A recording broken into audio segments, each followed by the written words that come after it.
Hey everyone, welcome to today's episode of the Moonshot Podcast. I'm really thrilled to welcome Kaitlin Windle today. She is the founder of Apte.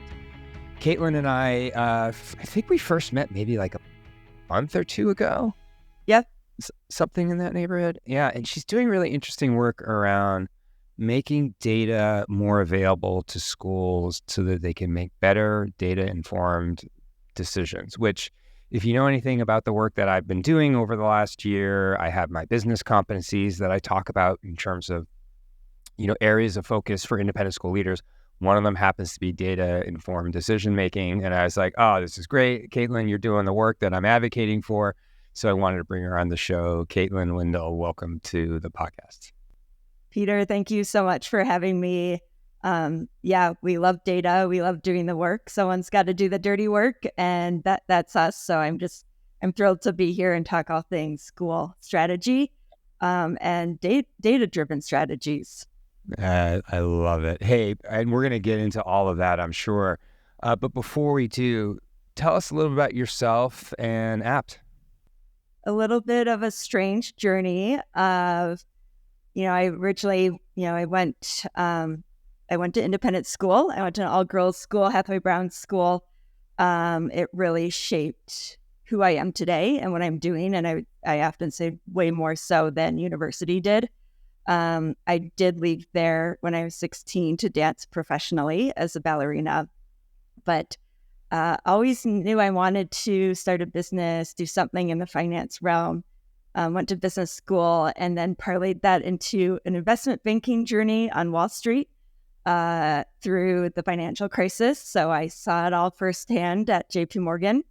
And after about 6+ years of 100-hour work weeks, I decided it was time to try to retire to the mountains, maybe go to business school, try to ski bum for a little bit, but instead I fell into development work. Originally coming back to my roots of a ballet company and became the development director. And on day one, I opened up Razor's Edge and I was like, great, we have our CRM, but what are we using to drive strategy? I personally needed to understand how money has been raised historically, who's given what the breakdown and makeup of our donors were, what was our fundraising curves, how has that trended over time. And so, kind of applying that finance skill set, I just downloaded, thousands and thousands, 20,000+ records out of Razor's Edge and started plotting things on line graphs. But in doing so, I gave it to our executive director and he was like floored. He had never seen his data laid out visually and understanding where we were from a performance perspective. And, it was such a heavy lift that I would only have time to do that probably about quarterly. And we would print it on legal paper, tape it to the wall, and it became our fundraising Bible, but is also what we used to present to the board as well, to explain where we were. And in doing so, we raised more money than we ever had in our 20-year history in under 6 months. And that's really what set the light bulb off. It was like, how do I help boards help us? How do I help boards think forward and strategically and not get bogged down into the weeds? And so really fast forward many years I then became the CFO of an art school, kind of cut my teeth there in the CFO world. I kind of saw it all. It was a major turnaround situation that needed to happen of everything from previous embezzlement to not, operating deficits, not being able to match 401ks. I was brought in to help give some forecasting and some visibility. And again, seeing that turnaround, we ended up with our highest operating surplus ever in less than, I started April 1st. So, a little over 6 months of a huge financial turnaround and seeing what drives transparency, how that changes behavior, not just among the board, but among the staff, and how it lifts the entire organization towards success and makes our lives so much easier. So fast forward many years, here I am focused on the independent school space. I loved it so much, loved driving that strategy through good data and visuals that Now we analyze, we're kind of like the outsourced data analyst for schools with their admissions team or their advancement team or their finance team, really focused on the operational excellence.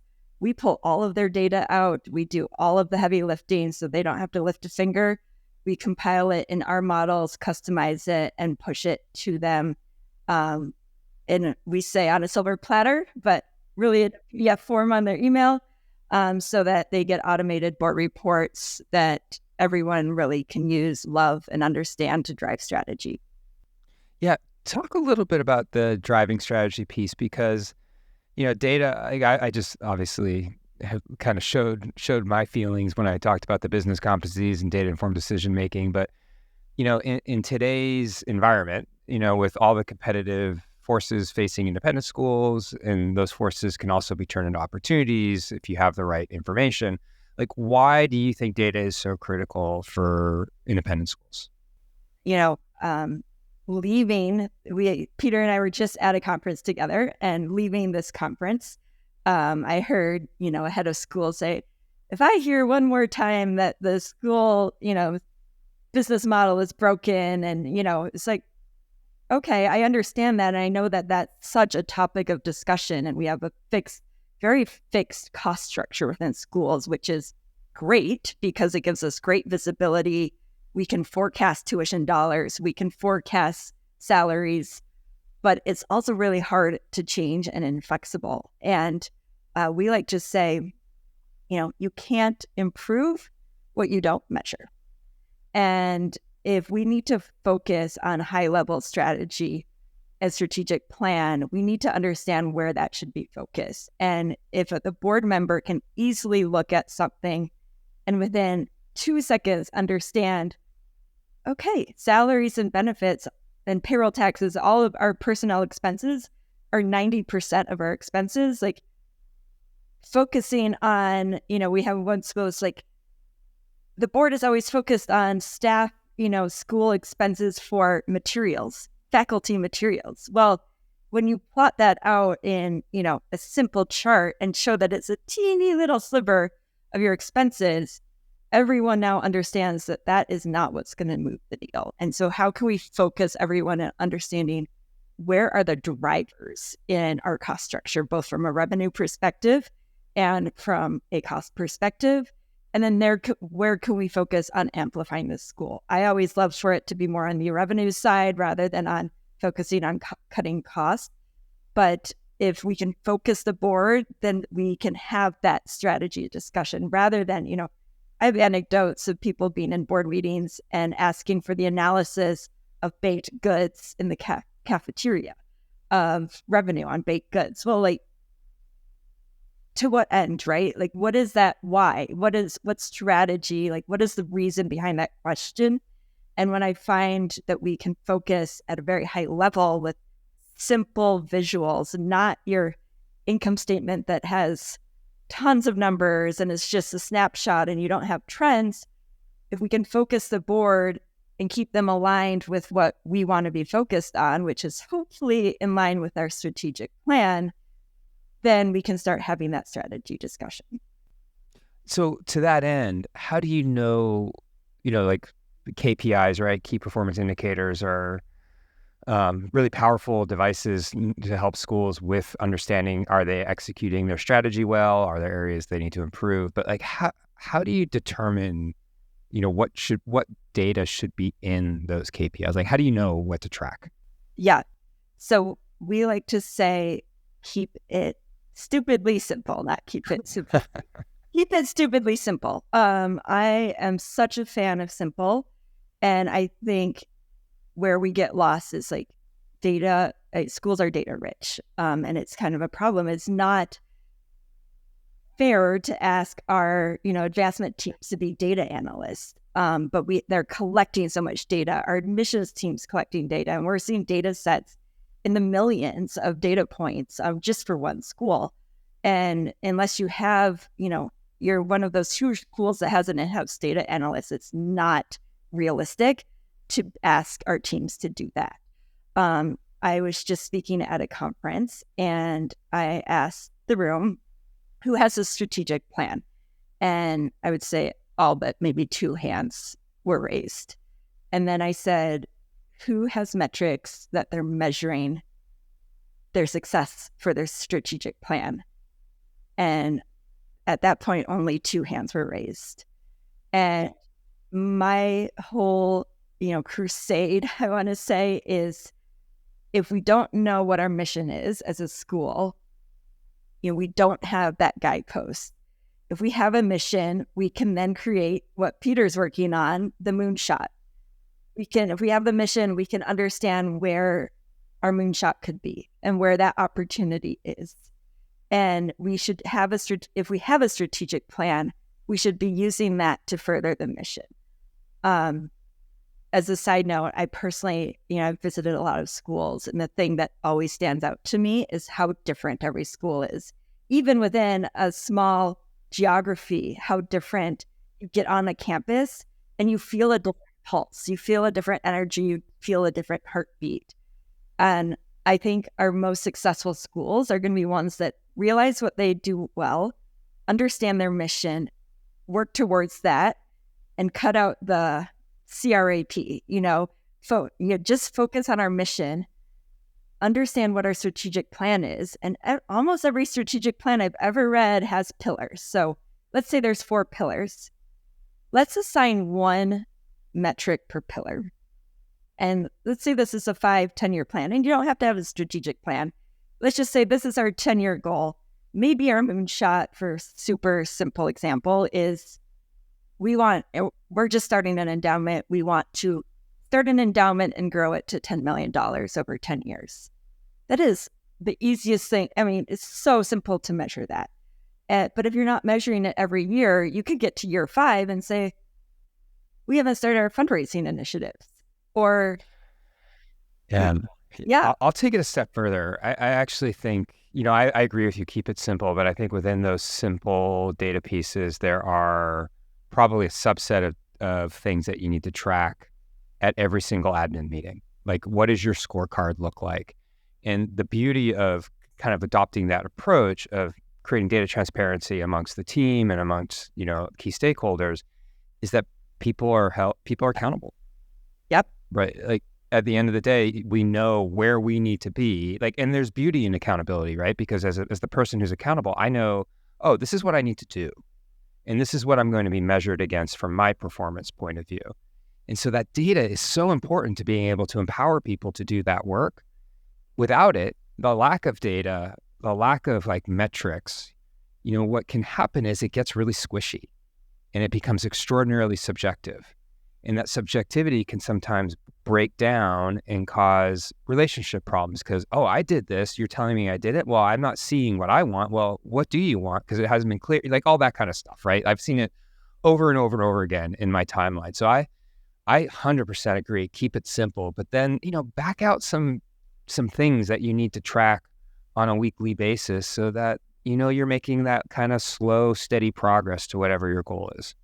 Absolutely. And we say, we like to say, set your metric guardrails at the beginning of the year with your board, have it be informed by your strategic plan pillars, and set what are maybe 1, and it depends on the team size and capacity, what are 1 to 3 things that we want to put on a scorecard for advancement? What are 1 to 3 things for admission? What are let's keep it simple. But let's decide with our board what we want to track because that's what we want to see we want to move the needle on. Maybe it's auxiliary services. We want to see the revenue increase over the year. And then keep that scorecard exactly the same. Do not change the metrics mid-year and look at it at a minimum of a monthly basis. Yeah, I think that makes so much sense to me. Like, you're going to have that institutional metric, and then that metric is then going to get cascaded to all the people who have some impact on it. And their measurement is going to be slightly different because they're addressing certain aspects of it where others people are, contending with other things. So, hey, excuse me, earlier you mentioned something about like the cost structure being inflexible. Like when you are talking with schools about the pros and the cons of that. I mean, you mentioned, hey, it's really easy to forecast, right? Like we know what our structure looks like. We can forecast against that structure, but it's also inflexible so that if, we're starting to find ourselves needing to generate opportunities in other areas, like the cost structure may not necessarily afford that. Well, how do you talk to schools about that? I'm just curious. Like, what would you, if that scenario was thrown at you, like, what would you say? I would say, first, let's go back to our mission. What are we good at? And then what is the goal? Do we want to increase usage of our facilities? I know this is a big one, to drive additional revenue. If we're not going to increase our capacity, we're not going to increase tuition dollars, but we're facing a budget deficit. I am always of the mindset, where can we be creative about driving new revenue? And I think what's really interesting, you did a case study on a school that was like, it had this unique partnership where it was driving people to the school that could be potential new families. It could be potential, we're going to increase admissions and enrollment engagement by having some rental income or some facility and auxiliary income on programs and partnerships. But then we're also making those partnerships really thoughtful about who are we partnering with that could also help us drive admissions and enrollment. And so how can we figure out these symbiotic relationships that, maybe don't pay off year one, but we want X in year one, and then let's move towards the moonshot, the 5-10 year, goals. Yeah, I agree. I think what that does is it creates that kind of muscle memory, right? Small steps. Like it's like anything when you start a new exercise, like you got to build your base, right? It takes time and it's not going to happen overnight. That's what I always talk about with schools is, if you're looking for your moonshot, it's not going to come tomorrow, right? It's going to require an investment of time, energy, and like really thoughtful strategy. And, with strategy in mind, I'm going to do a little segue here.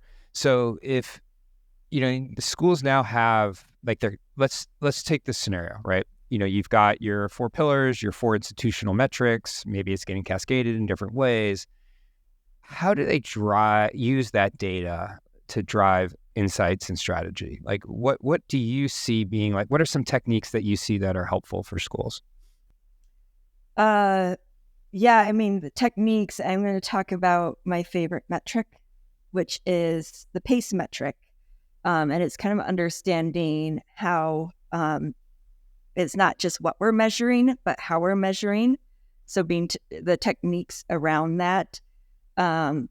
It's a simple, we chart it on a line graph, and it's a cumulative line graph year over year.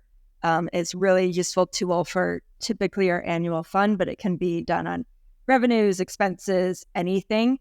But if you think about the annual fund, which is often a unique challenge, or even revenues, every year we have typically a higher revenue target, or the annual fund, we typically have a higher target every year.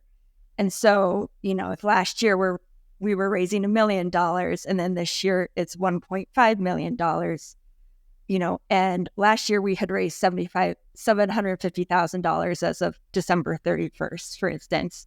We were 750 or 75% of our way to our goal, which is great. But if this year we're now charged with raising $1.5 million, we have $500,000 more that we need to raise. But this year, as of December 31st, we're $950,000 towards our goal. That's great. We're $200,000 above where we were last year, but we're only 63% of our way to our goal. So if you remember, last year you were 75% of your goal, and even though you raised $200,000 more, you're only at 63% to your goal. So you're really behind your pace by 12%. And so that's that muscle memory and like really great being thoughtful about how we're measuring it and looking at it that really drives those insights to create the change, be able to be proactive about our strategies and understanding where we are. Yeah, that's such a good breakdown because I think if you were just looking at numbers on a page, like if you were looking at your income statement, right, you'd be like, oh, wow, we're almost $1 million. But but then if you actually look historically, how are you pacing? Well, okay, we're off. So what do we need to do in order to close that gap and get to where we want to be? Exactly. Yeah. Hey, this is something, that I've encountered personally, and certainly I know I've talked to other people through the years about this, but there's just, and you even said it, like a single school could have millions of data points, right? And, boiling it down to the institutional goals and then, however that cascades out, it can still feel overwhelming to somebody. Like, how do you kind of cut through that sense of being overwhelmed and use the data in the way that can really be transformative for a school? Yeah, I think that's the hardest part. And I think it's with anything, when you're going to climb Everest, like, where do we start? How do I start to even train? You know, like, should I go out to the hill in the backyard and start to walk up that 10 times a day?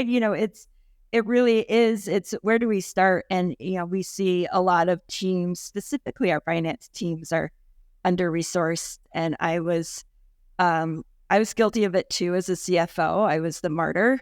I didn't want to put, if there was going to be a new hire, it went to other teams. It wasn't to my team. And so I was the martyr for, to make the budget balanced and successful, but that I want to see all of our schools come from a place of abundance and sustainability. And so, really that's why we exist, is we want to help. Hey, we have these templates. This is the standard. This is what other schools benchmark. Let us help you get started at looking at this. And then usually once you see your data in these simple forms, it then informs what more you want to measure and what you want to look. Oh, I didn't know that. We need to look into this. And I'm not here to sell Apte, but it is really why we exist, because that is the hardest part. Is, everyone's like, what is a standard dashboard? What is that template? I know there's some things from, different organizations like NBOA, and there are some resources out there, but, that can be the hardest thing to figure out. What are those metrics that are going to move the needle? And sometimes we can rely on their board and our committees to come up with those and help us if we don't know where to start. And those can be really great, fun sessions. Just, start the year with committees of, let's define success and then help us figure out what to measure, and utilizing the board in that way as well. And sometimes our staff is really, really, like, they can have great ideas. So trying to make it collaborative is really great. But yeah, that is, I would say, the reality is that's the hardest place is where do we start? Yeah. So if I'm hearing you correctly, keep it really simple to start. Don't over, like, with I love what you say, climbing Mount Everest. You gotta, like, start walking up a hill at some point, right? So you walking up that data mountain, you gotta start walking up the hill, and that may be, here are like 5 things that we're gonna look at, and then as you really get to understand those 5 things, my guess is, oh, all right, like, this is now part of who we are. What are the next 5 things? So the next 5 things after that, and that can be a really empowering process, because I and again, correct me if I'm wrong, but like, each time you go through that kind of iterative process of understanding the data to track, analyze, and strategize from, like, you get a little bit better at it. Absolutely. And, like, your skills improve along the way and you become more comfortable. Am I hearing it right? Absolutely. And like you said earlier, you're flexing that muscle. So the muscle gets bigger and bigger, and you get your, we decide we're tracking 3 metrics this year. Those happen every month. They become second nature. They, maybe they take a fair amount of time to start with. Then they take less and less time every month. Then it's just automatic. And then we can build on that. Yeah. Hey, I think we've done a nice job of talking about, data for different constituencies, like, how do you get started? But I'm curious, from your perspective of working with schools and doing that kind of analysis work, are there some that you can talk about who have done really good things? Like, because what I love to leave people with is, are examples of success. And, if there are any schools that, you can talk about and maybe people can follow up with after, I'd love to hear those stories. Yeah, we are really proud of, I'm going to kind of circle back to that PACE metric. Every school that we worked with last year that used the PACE metric, our very simple line graph that plots cumulatively year over year against your goal and understanding where they were as a percent to their goal. Every single school that we worked with last year met or exceeded their annual fund goal. And to me, that's a really big deal. It's really exciting to see that. And we've seen it's like showing up in the visuals as we're running reports for clients now. We have one school, and he'll be totally fine if I mention it. Jim Zimmerman, he's the Chief Advancement Officer at Branson. And he's also a consultant with Marks and Mundy. And we implemented this PACE metric line graph with him. And they, last year, just by having that visibility, they blew their annual fund out of the water. They were like 97% raised by March, and then they just kept going. And that really adds to the school's sustainability. Sometimes, that is, the difference between having additional monies to invest into the school and to invest in staff is our fundraising dollars. And then this year, I've joked with them, like, they're so far ahead of their pace already they just blew out of the water in October. They're, 20% ahead of last year at least. I said to Jim, I was like, if you keep this up, I don't think you can make yourself look any better. You're going to start raising your whole fund before the year even starts next year. So we're laughing about it. But he said, this is my team's Bible. This is even if our numbers were terrible and I put it in front of the board, they'd be like, this is amazing because they have something they can use to understand. But it's that behavioral, I wish I was a behavioral psychologist or scientist of putting the behavior behind it, of seeing we're going to meet our goal. Let's just keep going. Let's just make everything, more sustainable. Yeah. It gets back to what we talked about earlier, right? They've created accountability, right? And knowing what they need to do and being able to see progress towards that, just creates such a sense of empowerment. I heard you say that that's their Bible, but they must feel so. I'm just hearing empowerment there too. That must be a big part of it.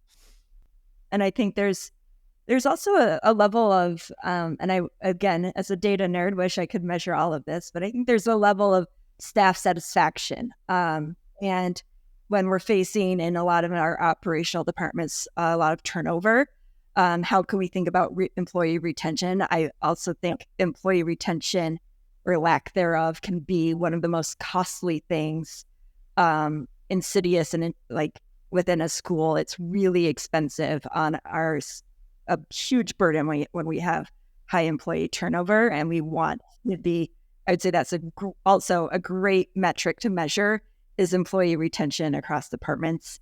But measuring the actual cost of having turnover is a more nebulous thing, but I've seen it. I know it's costly. And so when we see our success as a team on paper, everyone is happier. Everyone works more cohesively towards a common goal. They have their boundaries set. People mostly like to color inside the lines, and they like to have their boundaries set. And they like to have that visibility. So even not just transparency for the board, transparency for staff and faculty. And when we see our success on paper, and by the way, if we're working with a client, they don't have to do any of this themselves to see it. I think it actually creates happier employees. Yeah. So as we start to wrap up, I got a couple more questions. One is, I'd love to hear from you what schools should avoid as they're trying to collect data. Are there any particular pitfalls that you see in terms of collection methods that I don't know, that may be prone to mistakes? I don't know. I'm curious. we see a lot of inconsistencies. I think the thing to avoid is inconsistencies when you turned over new positions. We often see kind of like if there's a new database manager or a new, someone's entering the database, entering data in differently. That's when we start having issues in how do we measure year over year. So I think it's really important to understand, what's been done before. And if we're going to change it, even if we may not have someone new in the role, oftentimes we're like, well, let's change how we're tracking this, or let's change how we're tracking this. That might be okay, and we might want to change it. But have we put some thought on like what might be the data ripple effects? And we see that a lot, and we're often adjusting for it. But it's often why we work with you like our data's not clean. Well, no one's data's clean. That's just the reality of it. And I think we'll eventually be using, everyone's talking about AI. I think we'll be able to use AI in a thoughtful way to help clean data. But that is one of the biggest pitfalls is like, I'm just going to change how I'm tracking this year. Well, then it really becomes hard to have that apples to apples comparison.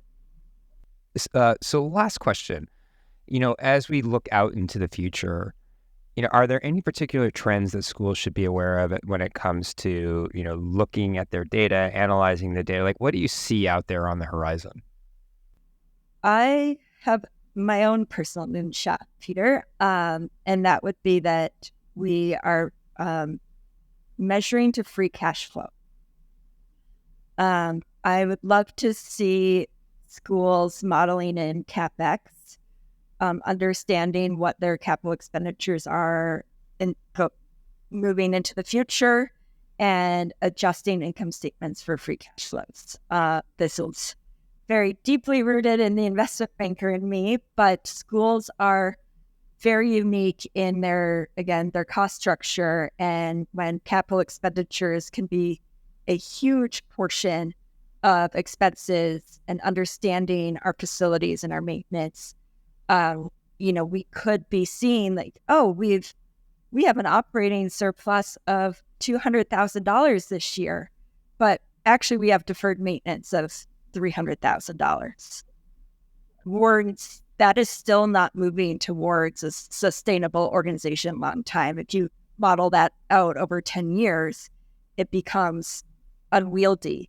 And so modeling, my moonshot is, modeling schools to free cash flows in a really simple, easy way. If we have positive free cash flow, we are going to have long-term sustainability no matter what. Kaitlin Windle, founder of Apte, thank you for sharing today. And if somebody wants to follow up with you or get in touch with you, like how can they do that? Hello at apte.io, Kaitlin Windle on LinkedIn, or just you can go straight to our website, apte.io. You can click, book a call. And just happy to always just chat about all of this. Sometimes it turns into a little bit of a therapy session. Yeah, sure. A data therapy session. But yeah, just, always happy to chat.